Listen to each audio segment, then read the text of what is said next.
কে? বাটুল বাবু বলছেন? হ্যাঁ বলছি। আমি গোলকপুরের মহারাজ গোকুল প্রতাপ বলছি বাটুল বাবু। গোলকপুরের মহারাজ গোকুল প্রতাপ? আমি আজ নিঃস্ব হয়ে গেছি বাটুল বাবু, আমাকে বাঁচান। আপনি ছাড়া আমার যে আর কোনো আশা নেই বাটুল বাবু, কোনো আশা নেই। এত ভেঙে পড়বেন না, কি হয়েছে খুলে বলুন। সব বলবো, কিন্তু ফোনে নয়। চারদিকে আমার শত্রুতা, না হলে এত বড় বিপদ হয়। আপনি দয়া করে আমার গোলকপুরের রাজপ্রাসাদে আসুন, সব কথা তখনই বলবো। আমাকে এই বিপদ থেকে উদ্ধার করুন বাটুল বাবু। তারপর যত টাকা চাইবেন আমি আপনাকে দেব বাটুল বাবু। আপনি গোলকপুরে চলে আসুন। টাকা নয়, মানুষকে বিপদ থেকে উদ্ধার করাই আমার জীবনের আসল উদ্দেশ্য রাজামশাই। জানি, তাই তো আপনাকেই আমি ফোন করলাম বাটুল বাবু। চিন্তা করবেন না, আমি কাল সকালেই গোলকপুরে যাচ্ছি। হ্যাঁ, আসুন, স্টেশনে আপনার জন্য আমার গাড়ি অপেক্ষা করবে। কে ফোন করেছিল গো বাটুল দা? গোলকপুরের মহারাজ গোকুল প্রতাপ। কি দারুণ নাম, শুনলেই যেন বেশ একটা কি? মানে বেশ বড় বড় রাজা মনে হয়। রাজাই তো জানি, সেটা তোকে বলতে হবে না। রাজা মশাইয়ের কি হয়েছে বাটুল্লা? রাজামশাই নিঃস্ব হয়ে গেছেন। ওমা, সে কি? রাজা নিঃস্ব হলে সে আবার রাজা কি করে হয়? মানে খুব ডেপো হয়েছিস। নিঃস্ব হলে রাজা কিভাবে হয় তোকে এক্ষুনি দেখাচ্ছি।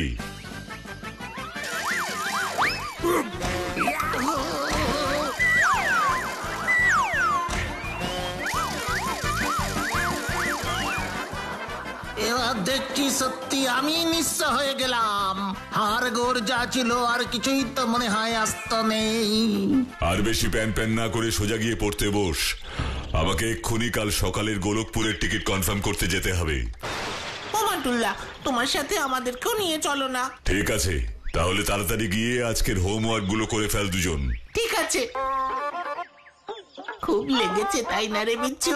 আহারে, মাথাটা কেমন যেন আলু হয়ে গেছে। খবরদার, আবার মাথায় হাত দিবি না বাচ্চু। মনে মনে তো খুব মজা পেয়েছিস, এখন আবার ভালো মানুষই দেখাচ্ছিস তাই না? এতই যখন আমার জন্য চিন্তা, তাহলে আবার বাটুল্লার সাথে যাবি বললি কেন? না গেলে কি হতো শ্রী? কি সুন্দর সারাদিন খেলতাম আর ডিম সেদ্ধ খেতাম। নো পড়া নো ঝামেলা, শুধু সারাদিন খেলা আর খেলা। আহা, রাজা মশাইয়ের কাছে গেলে তুই কি আর না খেয়ে থাকবি নাকি? দেখবি ওখানে গেলে কত মজা হবে, কত খাওয়া হবে। তা কি করে হবে? শুনলি না রাজা মশাই একেবারে নিঃস্ব হয়ে গেছে। শোন, ওই গোলকপুরে জলমুড়ি আর গোল বাতাসা ছাড়া কিচ্ছুই জুটবে না। কথাটা মিলিয়ে নিস। জানিস তো, এই বিচ্ছু শর্মা যা বলে তাই হয়।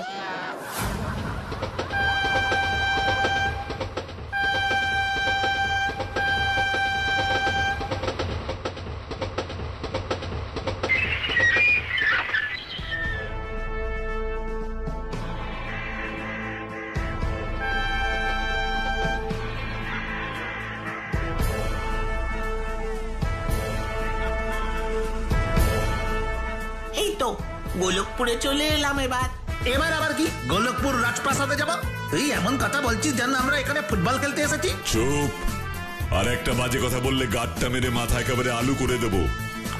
কোন কথা পছন্দ না হলেই গাঁটটা মেরে আলু করে দেবে, ভাল লাগে না। তাড়াতাড়ি প্ল্যাটফর্মের বাইরে চল। নিশ্চয়ই বাইরে আমাদের জন্য রাজামশাইয়ের গাড়ি অপেক্ষা করছে। আমরা গাড়ি করে রাজবাড়ি যাবো বুঝি বাটুলদা? এমন করছিস যেন গাড়ি আগে কখনো চড়িসনি। চুপ! ঠিক আছে, চল।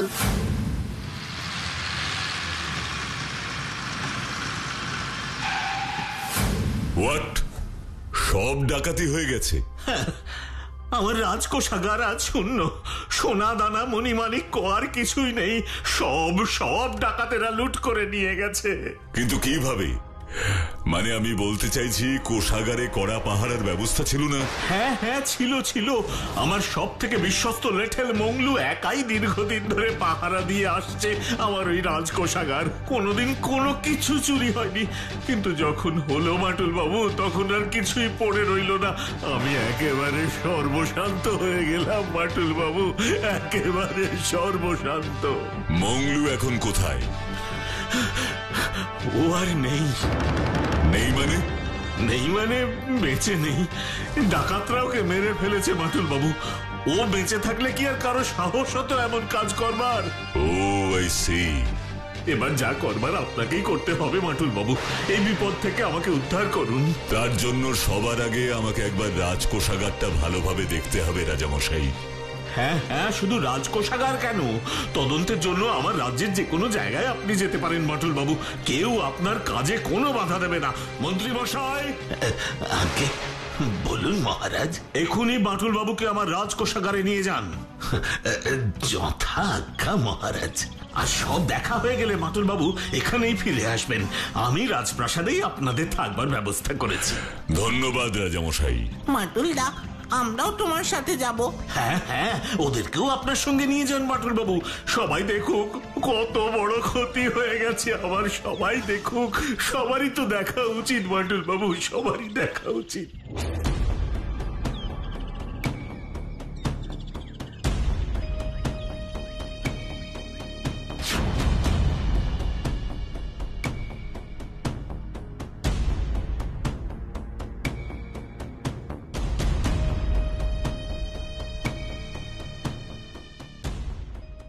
ইস, কোষাগার যে পুরো ফাঁকা গো মাটুলদা। তুই কি এতক্ষণ কানে তুলে গুজেছিলি বাচ্চু? রাজামশাই তখন অত কেঁদে কেঁদে কি বলছিল শুনতে পাসনি? কেন পাবো না, পেয়েছি তো। তাহলে আবার জিজ্ঞেস করছিস কেন? আমার ইচ্ছে হয়েছে তাই করেছি, তুইও কর না। হ্যাঁ করবোই তো। ও বাটলা বাটলা, কি হয়েছে? ডাকাতেরা সব সোনা দানা নিয়ে গেল, কিন্তু এত সুন্দর সুন্দর কাঠের বাক্সগুলো কার জন্য রেখে গেল গো? বলা না বাটলা বলা। চুপ কর, যত সব অবান্তর প্রশ্ন। বিচ্ছুটা আবার বকা খেয়েছে। তোরা চুপ কর, আমাকে ভালো করে চারিদিকটা দেখতে দে। হ্যাঁ, ওই দুটো কাঠের টুকরো এখানে কি করছে?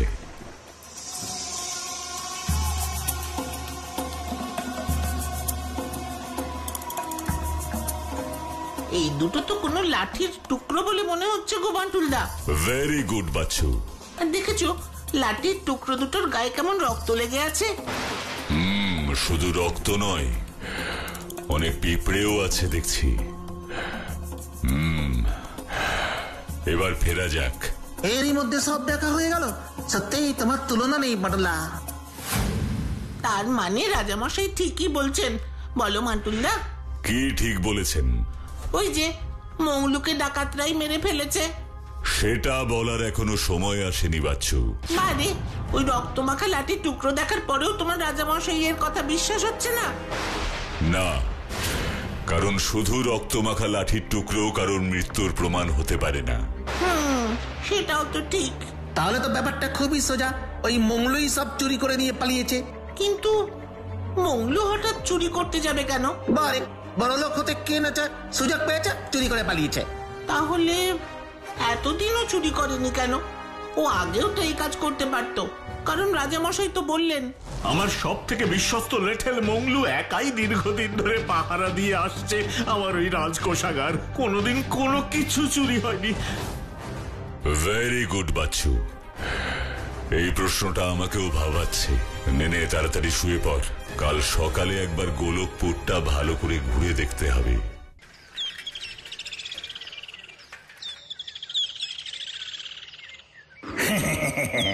একেই বলে ধর্মের কল বাতাসে নড়ে, বুঝলে ভাইয়া?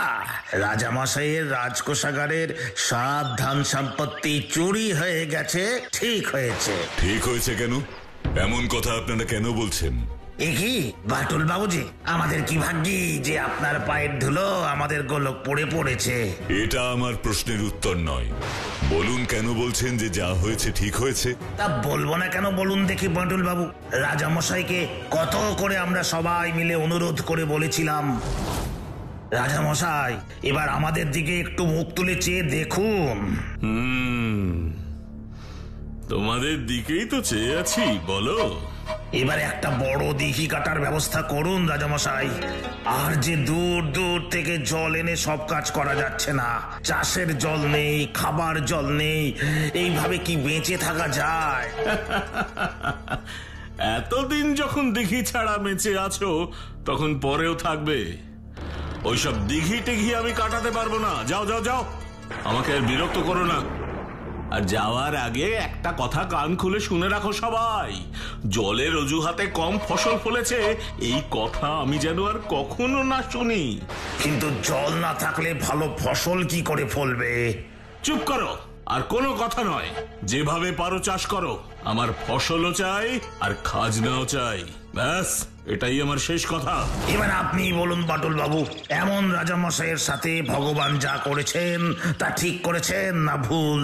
তাই তো কথায় বলে, যেমন কর্ম তেমন ফল।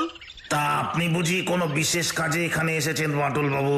রাজামশাইয়ের কোষাগারে চুরির ঘটনাটার তদন্ত করতেই এসেছি আমি। ও করে কোনো লাভ নেই বাটুল বাবু, কোনো লাভ হবে না। মনে রাখবেন, ভগবান যা করেন ভালোর জন্যই করেন। আর এই গোলকপুরে এক মুহূর্তও নয়, এক্ষুনি আমাদের বেরোতে হবে। সে কি গো, তদন্ত শেষ না করেই চলে যাবে বাটুলদা? যে রাজা প্রজাদের দুঃখ কষ্ট বোঝেন না, তার কোনো কাজ আমি করব না। তাড়াতাড়ি চল, আর কিছুক্ষণের মধ্যেই গাড়ি স্টেশনে ঢুকবে। বাটুলদার যে কখন কি হয় কে জানে, আসার সময়ও তাড়াহুড়ো, আবার যাওয়ার সময়ও।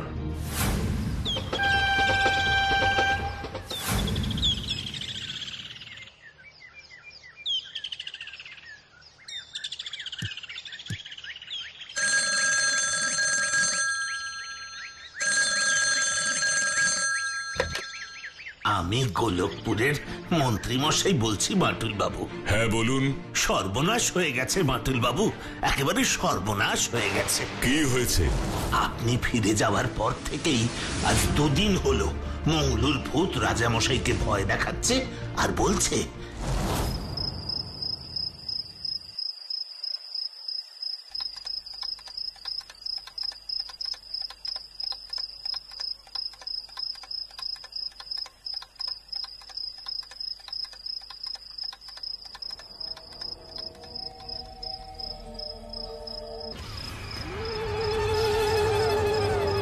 রাজামশাই, রাজামশাই, আমি মংলু।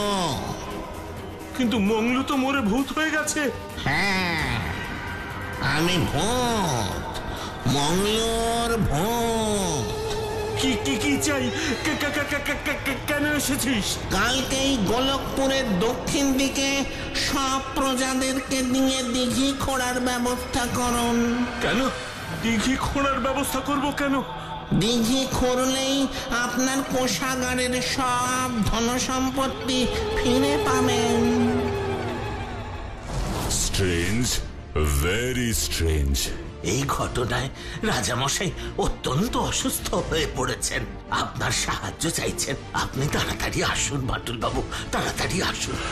আসছি, চিন্তা করবেন না। আমাকে আমাকে মংলুর হাত থেকে বাঁচান বাটুল বাবু, বাঁচান। কিন্তু মংলু তো আপনার কোনো ক্ষতি করবে বলেনি, ও শুধু বলেছে কালকেই গোলকপুরের দক্ষিণ দিকে সব প্রজাদেরকে নিয়ে দিঘি খোঁড়ার ব্যবস্থা করুন। তাহলে আপনিও বলছেন দিঘি খুঁড়লেই সব সমস্যার সমাধান হয়ে যাবে? না, আরো একটা কাজ আপনাকে করতে হবে। আবার কি? দিঘি খুঁড়তে গিয়ে যে ধন সম্পদ পাবেন তা প্রজাদের মধ্যে আপনাকে ভাগ করে দিতে হবে। না না না, তা কিছুতেই সম্ভব নয়। আমার ওই সম্পদ আমি কাউকে দেব না, ও আমি দিতে পারবো না। তাহলে মংলুর ভূতের হাত থেকে আমিও আপনাকে বাঁচাতে পারবো না রাজামশাই। এমন কথা বলবেন না বাটুল বাবু, আপনি যে আমার একমাত্র আশা, ভরসা, বলতে পারেন শেষ ভরসা। তাহলে আমার কথা শুনুন। ঠিক আছে ঠিক আছে, দিঘি খোঁড়ার পর যে ধন সম্পদ পাওয়া যাবে আমি তা প্রজাদের মধ্যে ভাগ করে দেব, কথা দিচ্ছি। আগে তো জীবন, তারপর তো ওই সোনা দানা মণিমাণিক্য ধন সম্পদ। কি বলেন বাটুল বাবু? জীবনের থেকে তো আর এদের দাম বেশি নয়, তাই না? ঠিক বলেছেন রাজামশাই, জীবন হলো অমূল্য। কিন্তু দিঘি খুঁড়তে গিয়ে যদি কোনো ধনসম্পদ পাওয়া না যায় বাটুলদা, তবে তো সব চেষ্টাই বৃথা। না না, কোনো চেষ্টাই বৃথা হবে না বাচ্চু, কারণ এই গোলকপুরে দিঘির বড় প্রয়োজন। আর এই পাহাড়ি জায়গায় দিঘি খুঁড়তে গেলে সবাইকেই একসাথে এগিয়ে আসতে হবে, সবাইকে সবার সাহায্য করতে হবে। আর ধন সম্পদের কথাই যদি বলিস, আমি নিশ্চিত ওটা পাওয়া যাবেই। পেলেই কি, আরে না পেলেই কি, ওই সম্পদে আমার আর কোনো লোভ নেই।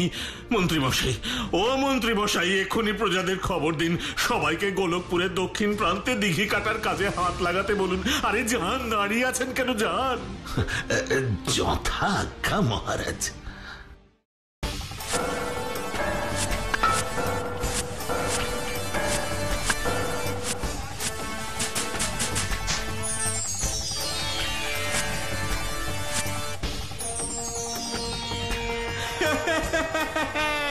আর দিঘি কেটে কি হবে রে, সোনা দানা মনে মানিককে তো পেয়েই গেছি আমরা।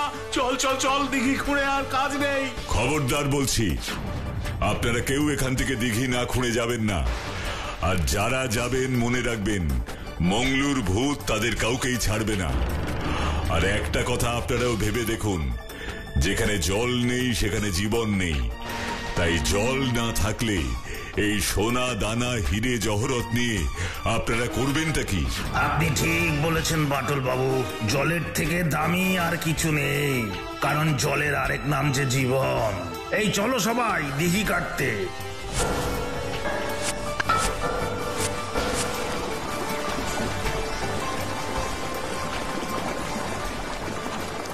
আর চিন্তা নেই গো, আর চিন্তা নেই। জলের অভাব এবার ঘুচলো আমাদের। জলের অভাব ঘুচলো, জল জল জলের অভাব এবার ঘুচলো আমাদের। সত্যি বাটুল্লা, আজ কিন্তু এত বড় একটা কাজ মংলুর ভূতের জন্যই সম্ভব হলো, কি বলো? আমি নিশ্চিত এবার মংলুর আত্মা নিশ্চয়ই শান্তি পেয়েছে। এই রাত বিরেতে তেনাদের নাম না করলেই কি তোর হচ্ছে না বাচ্চু? নিজেকে খুব সাহসী মনে করিস তাই না বাচ্চু? যেদিন তেনারা এসে ঘাড় মোটকে দেবে না, সেদিন বুঝবি। কেউ ঘাড় মটকাবে না রে, কেউ ঘাড় মটকাবে না। এমন করে কথা বলছো যেন ভূতদের সাথে রোজ টেলিফোনে কথা বলে। তোমরা যতই হাসো, আমি কিন্তু কাল সকাল হলে এখান থেকে চলে যাবো বাটুল্লা। ও বাবা, তুই একা একা ফিরে যাবি বুঝি? মাটুল্লা, মাটুল্লা ভূত! দাঁড়াও দাঁড়াও বলছি।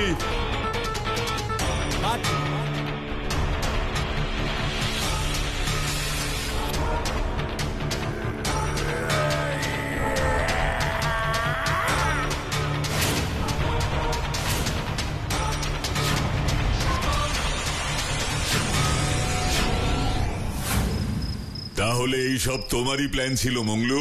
হ্যাঁ বাটুল বাবু। কিন্তু কেন করলে এই সব? এই সব না করলে যে আমাদের গোলকপুরের ওই দিঘি কাটা হতো না বাটুল বাবু।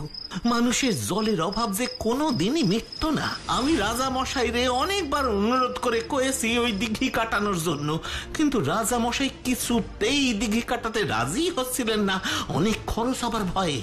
আর তাই আমি বাধ্য হয়েই সেদিন রাতে রাজকোষাগারে সব সোনা দানা হিরে জহরত একটা বস্তায় পুরে আমাদের রাজ্যের দক্ষিণ প্রান্তের একটা ফাঁকা জায়গায় পুঁতে এসেছিলাম।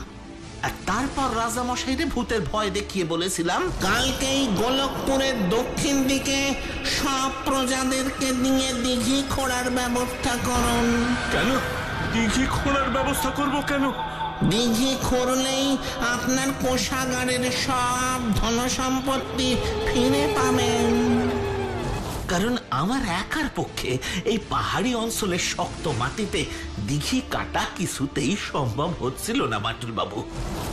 আর এই সব আমি ভূত হয়ে করেছিলাম যাতে কেউ আমারে ধরতে না পারে। কিন্তু বাটুলদা তো ধরে ফেলেছে মংলু দাদা। তোমার সবই ঠিক ছিল মংলু, কেবল দুটো জায়গায় তুমি ভুল করে ফেলেছো। ভুল? কি ভুল ছিল বাটুল বাবু?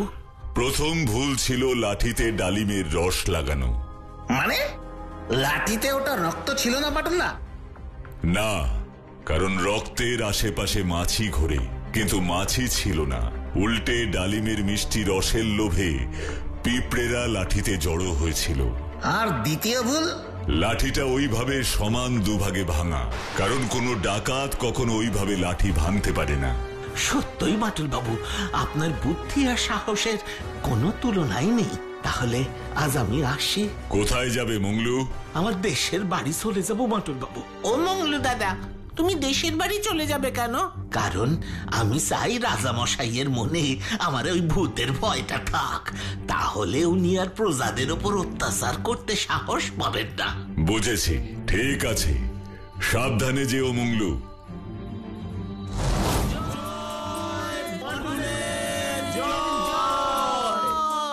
এবার আমাদের যাবার অনুমতি দিন রাজামশাই। সত্যি সত্যি আজ আপনার জন্যই এই বিপদ থেকে উদ্ধার পেলাম মাটুল বাবু। কিন্তু একটা কথা সব সময় মনে রাখবেন রাজামশাই, প্রজাদের উপর কোনো অন্যায় করলেই কিন্তু আবার মংলুর ভূত এসে আপনাকে ভয় দেখাবে। না না না, আমার খুব শিক্ষা হয়েছে।